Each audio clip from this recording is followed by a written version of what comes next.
Hello everyone, and welcome to my personal review of 2001: A Space Odyssey, directed by Stanley Kubrick. Starting out with the artistic production, we come in with director Stanley Kubrick on the set of 2001: A Space Odyssey, accompanied by screenwriter Arthur C. Clarke, cinematographer John Alcott, as well as cinematographer Jeffrey Unsworth.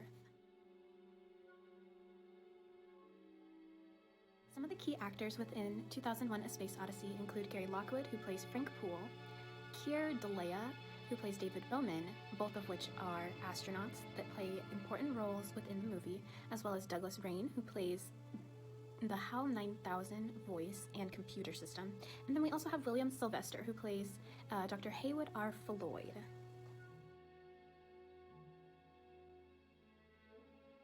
When it comes to some of the strengths in the 2001 movie, we can look at some of the characters, for example, and how well developed they are.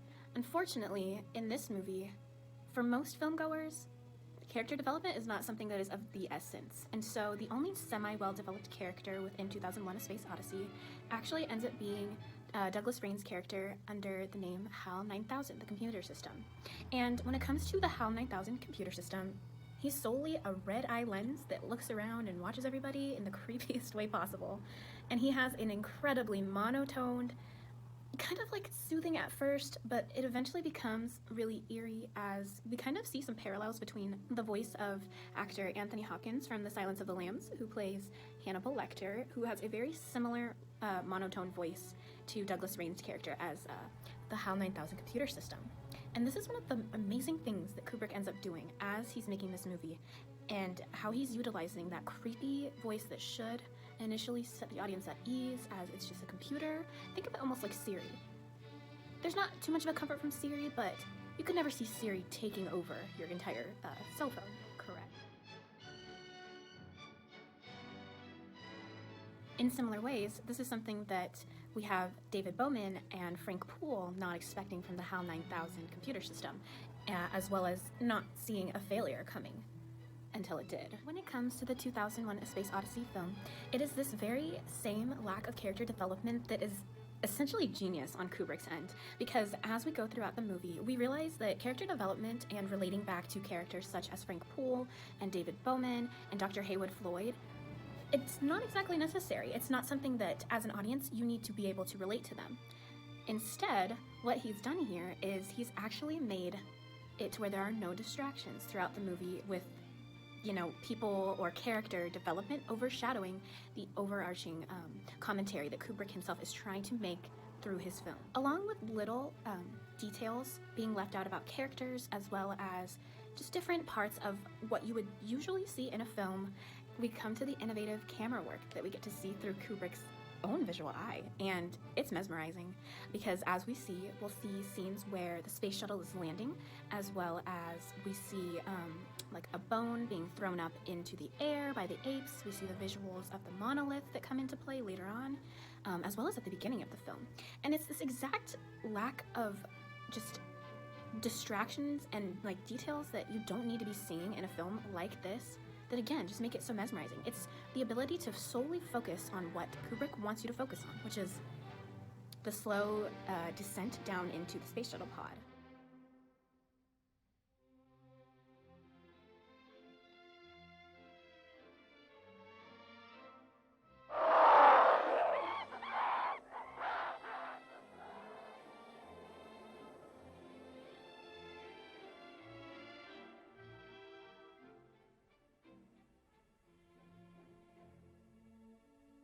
Interestingly enough, because of this lack of distraction that Kubrick has made the focal point of his entire visual setup for the film, as well as the way that he wants to convey the message, each scene that we see within the movie, especially with the spaceship, and how Kubrick does his magic of showing the zero gravity taking place, especially in 1968 when Americans hadn't even landed on the moon yet. It wouldn't be until around July, I believe, 20th of 1969 that the United States would have actually first landed on the moon. And so the fact that Kubrick was able to use his own props and set designs and make something so realistic looking, despite the fact that we hadn't even gotten ourselves to the moon yet, is one of the most amazing strengths I think that Kubrick has, and not only as a director, but especially with a film. The most interesting highlights from the movie that can be considered one of the longest flash forwards in the history of cinema actually ends up being part of the first 20 to 30 minutes of the movie. And that is when you get to see one of the apes, as this film is being shown from kind of a Darwinian perspective, as humans are to have evolved from the ape up to the intelligent beings that we are. And we see this first sense of intelligence when the ape picks up an animal bone and begins to slam it against different animal bones, and then also uses it to simultaneously kill another ape of probably just a different tribe, which I don't think dominance, it could have played a role, but for the sake of the review, it probably doesn't matter that much. Anyways, so it is this exact symbolism right there of a man's intelligence and how important these tools end up being as far as the development throughout the rest of the film, and the commentary that Kubrick is trying to make.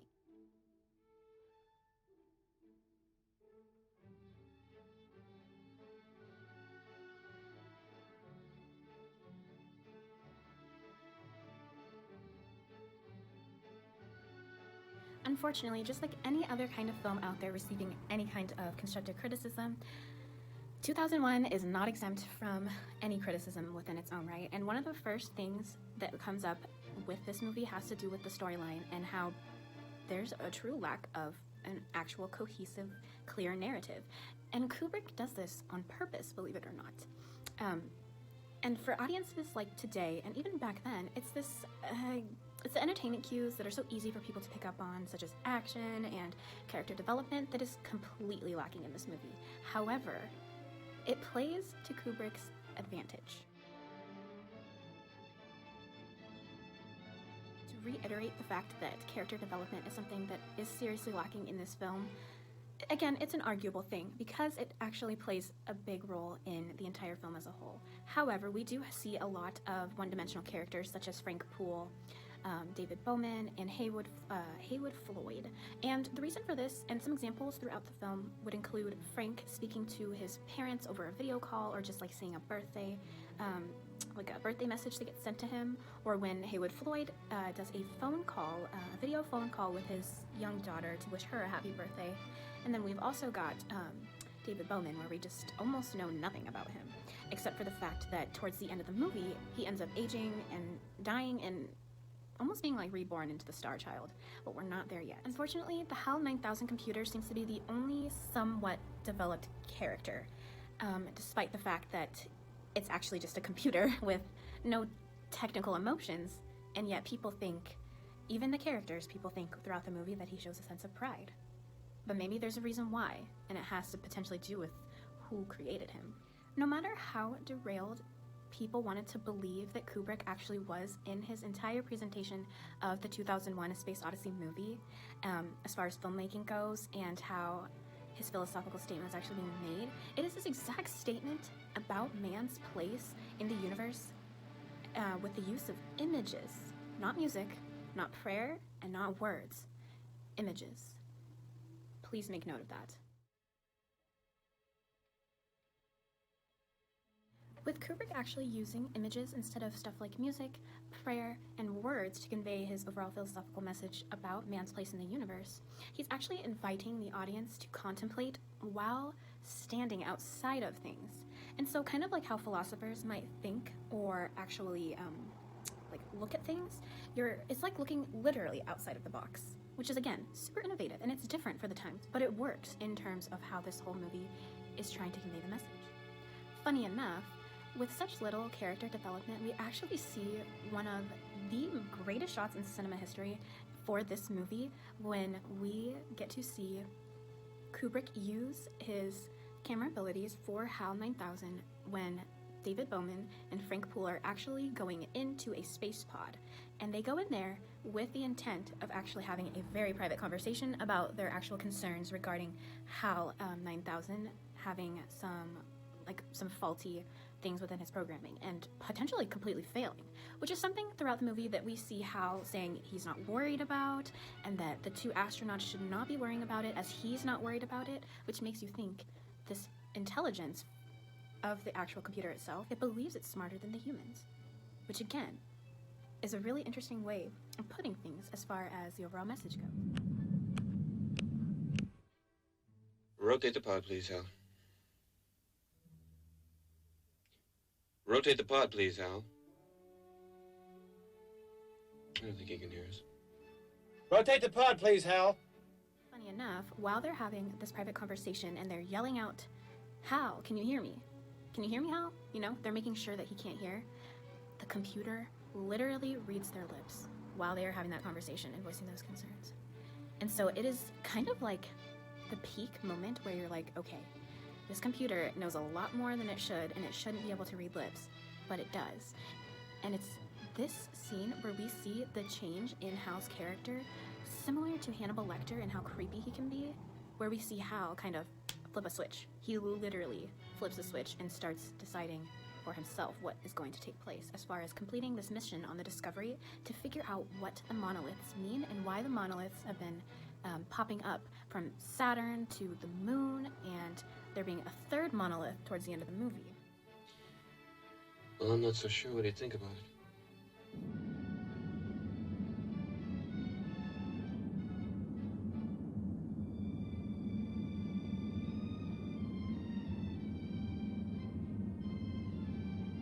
Another incredibly iconic scene from this movie actually has to do with Hal when he is pleading for his life. So by this point in the movie, we've seen David Bowman finally get into his suit, get back inside of the actual spaceship itself, and he's gone into the internal workings of the spaceship where Hal's programming and memory and everything is seen. And in this iconic scene, we're seeing zero gravity at play, of course, and so everything is moving in slow motion.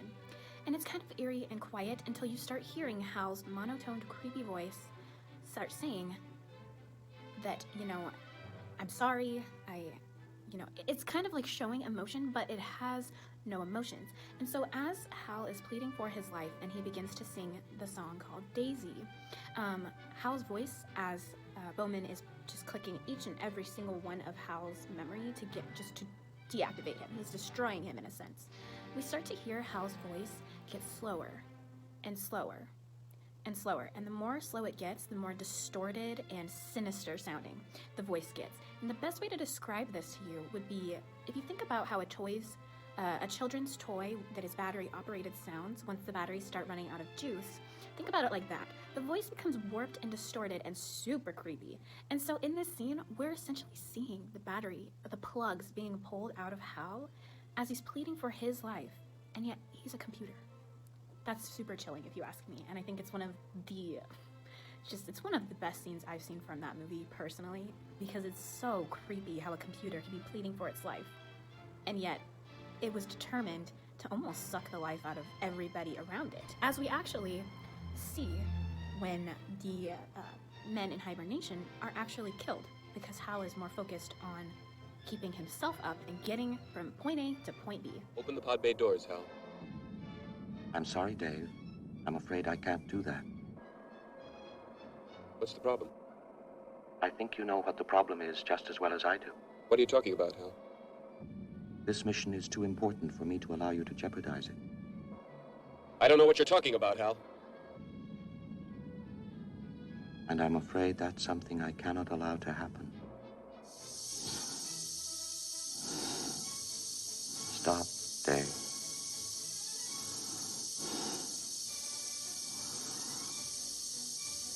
I'm afraid.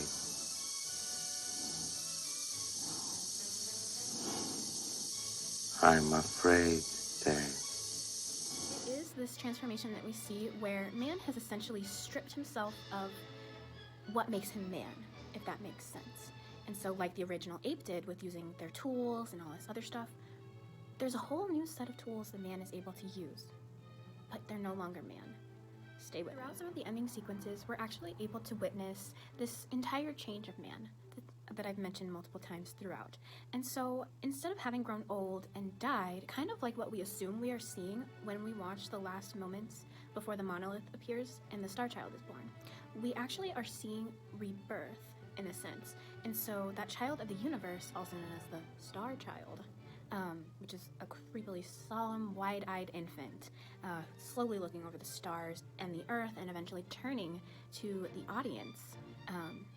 And that's when the scene, of course, would end, that's the kind of transformation that we see throughout the movie. When I say this transformation, I also mean that as the child of man ends up looking down on the ancestral parents, so i.e. the audience, which is very important to the film. The audience are men, and here we see a liberated form of, essentially, of being.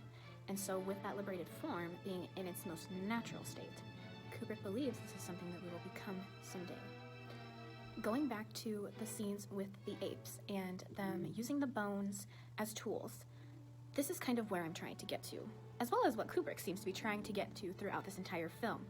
He seems to be saying that we became men or man after we actually learned how to think, and think like intelligent beings, not just, mindless animals, which again is really interesting as we see what happens throughout the film, of course.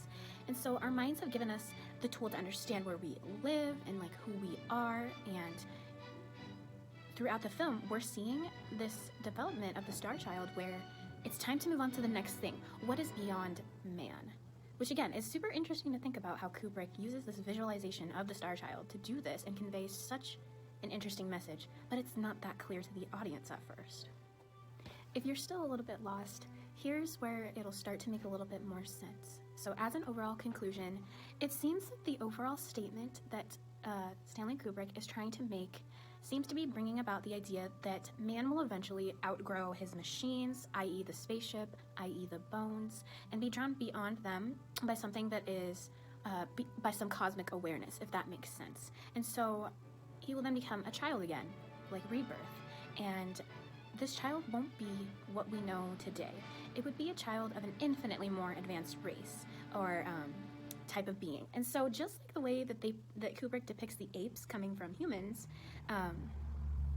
or humans coming from apes, once again, man, to their own dismay, is becoming part of the infancy stage of a different kind of man and being. And so that's where I think that Kubrick is really going with things, and where his commentary is kind of going. And again, this is done all visually. This is not done through character development, which is why it feels so impersonal. And yet, you're almost drawn to make some very bizarre conclusions. But again, these can be left up again to interpretation, which is something that Kubrick does super well. Is all of this can be left up to interpretation, and that is kind of how we get these ideas of his commentary on man. Interestingly enough, the film at its most basic terms seems to be a form of a parable about man himself. And in doing so, this film is Kubrick's way of saying what he wanted to say about man as a race overall, and an idea of an inhabitant of the universe.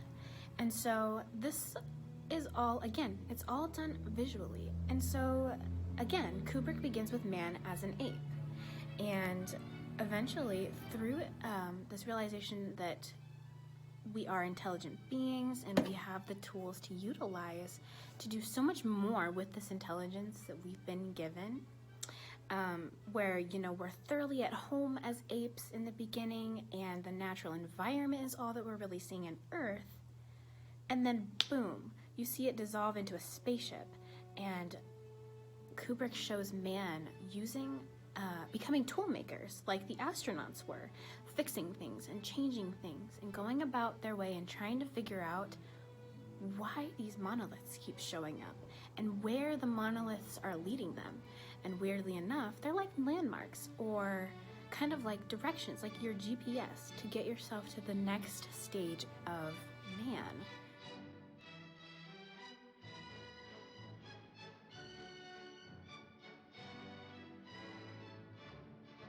And by the end of the entire film, Kubrick does a fantastic job of showing man being drawn beyond his tools and being shown in a way that man exists in the universe itself, with the same natural ease as one enjoyed on Earth, which again, you would not expect. But he's done so in such a fantastic way, and in such a visually puzzling way, especially when the Star Child looks back at you, that again, like, it's all left up to interpretation, but you can almost draw similar conclusions to what's been mentioned here throughout the video. Overall, I believe that Stanley Kubrick did a phenomenal job using visual art instead of verbalizing what he was thinking and contemplating when it comes to man and the evolution of man, essentially, as we see these depictions that are very Darwinian in nature, and how well Kubrick uses his artistic ability and his ability to make phenomenal and realistic looking props to convey this message overall. And as we see the destruction of Hal and this complete transformation through some of the most puzzling things, such as the Stargate sequence, which again it's a super iconic part of the movie itself, one that you guys will not miss. You'll see it throughout, and it has such a long sequence but holds so much importance to the entire film as a whole. As we're seeing this wormhole of time, he ages rapidly, and then we get to see just the most sad looking excuse of what man is before this rebirth takes place. And I think that's phenomenal, because again, we're seeing this change of man that is just beyond its years. Kubrick really hands it out on a platter that's not the most obvious, and yet he does it in such a good way that one can almost pick up each subtle little hint and why each hint is being made so important throughout the entire film.